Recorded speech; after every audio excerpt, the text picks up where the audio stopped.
Welcome to a short video from For Love of Paper that will show you the two different types of embossing.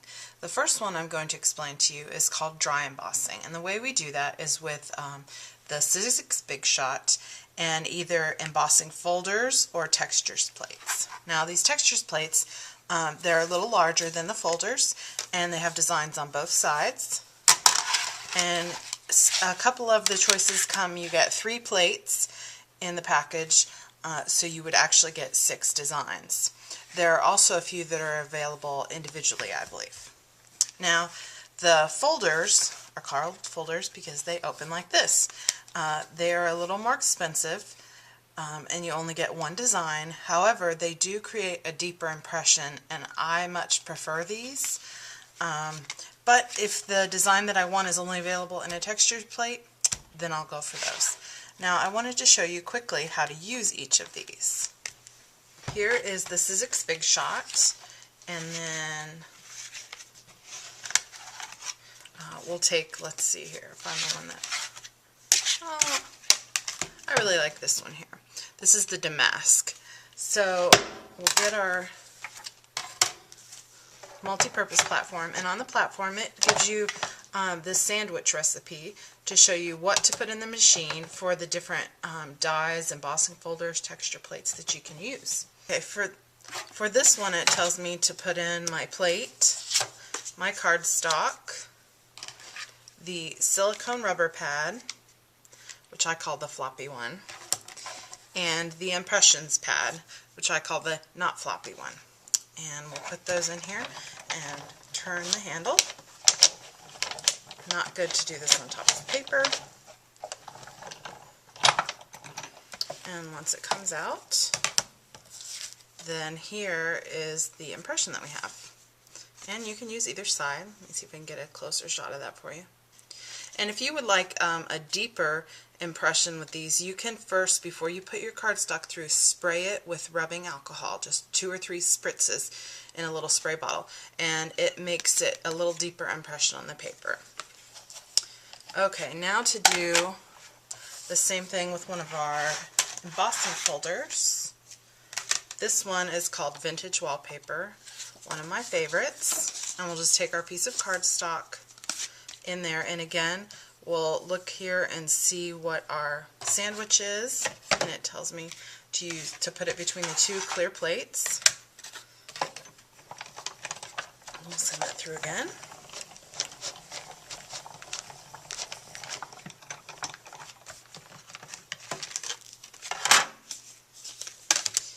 And there you can see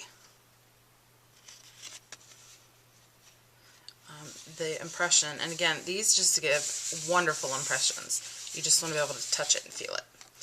Okay, let me change supplies here, and I will show you how to do some heat embossing. Alright, to show you how to do heat embossing here, I'm going to pull the butterfly from the new Nature Walk stamp set, which is right here. And we're going to use Versamark, which is a clear ink, so you can use this with any color embossing powder. Or you could use a colored ink, a craft ink, which is a pigment base, with a coordinating color of embossing powder, or a craft ink with a clear embossing powder. So before I stamp the butterfly, I'm going to go over my cardstock with an embossing buddy. And this is just a little kind of canvasy cloth bag that you rub over the surface you're going to emboss, and that makes it so that the extra embossing powder comes off easily and doesn't stick anywhere you don't want it. And now I'll stamp my butterfly, which you're not going to be able to see, I know, because it's clear. And then this is called a powder pal right here, and I'll take my embossing powder, and one of these is going to last you a long time. And just pour that over, and then I'll dump off the excess, and there we go. And you can brush off any little pieces. And then this has a little hole here, so I can easily pour this back into my container to use. That's why this lasts so long, because you're actually using so little. And before you heat set it and get your heat tool out, make sure you put the lid back on here and close up your stamp pad, because you don't want to heat those and ruin them.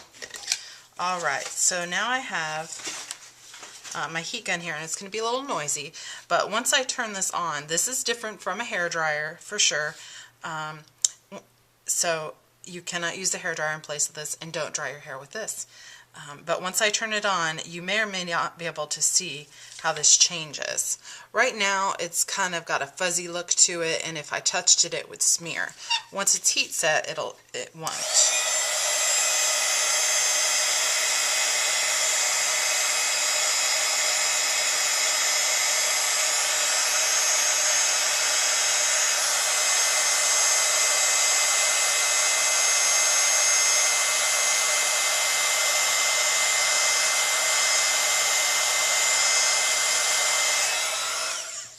Okay, that looks like it's all done there. And now if I touch it, well, it has to not be hot, but if I had let it cool for about 30 seconds, once I touched it with my fingers, then it wouldn't smear at all. And it gets a more glossy look to it. So I hope that makes sense and has explained to you a little bit the two different styles of embossing, heat embossing and dry embossing, and that you'll give them a try.